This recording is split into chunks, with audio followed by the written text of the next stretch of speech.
Miami is heating up. If you look at the real estate market, it is tapping the average price in New York City if you measure by price per square foot, at least for the first quarter of this year. Senada Adžem is with me now. She is Douglas Elliman's Director of Luxury Real Estate. Senada, great to have you with us this far north, so thanks for coming in.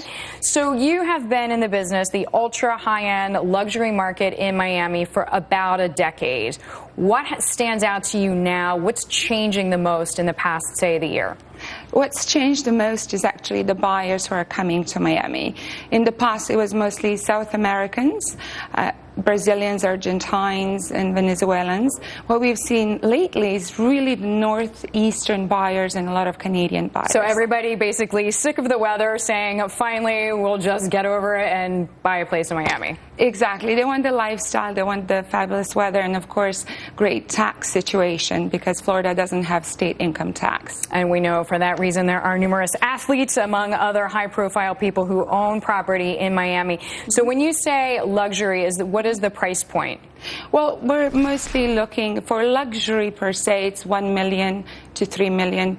Usually we say ultra luxury anywhere from, 5 million to God knows how much. So what is the supply like as far as Miami versus South Beach, or maybe people who don't know the area as well as you do?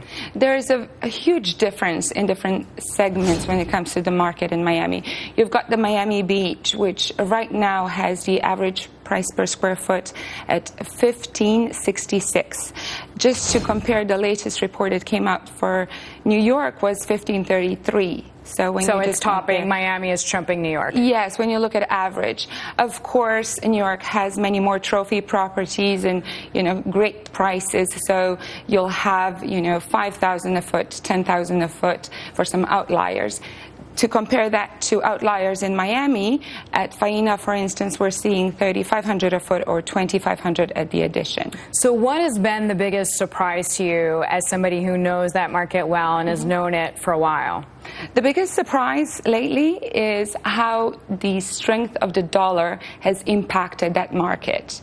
So I'm sure at one point when the dollar was weaker, it looked like Miami was on sale. You had lots of foreign buyers coming in, and it's slowing down a bit, I assume? It is cooling off. The Miami has been really hot since 2011, and just in the past few months, we started seeing signs that it is cooling off.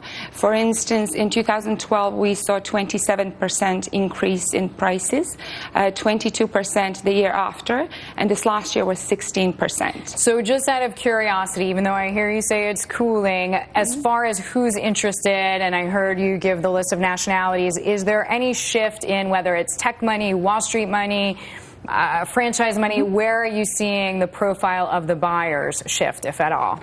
Most of our buyers nowadays are entrepreneurs who are considering retiring in Florida at some point. Not just retiring for lifestyle, but really to save some money on their taxes. Okay, makes sense. And then when you spend a day in New York with this weather, we understand why. Senada Adžem, thank you so much for the time. Thank you for having me. Great to see you. Joining us there from Douglas Elliman. We'll be right back.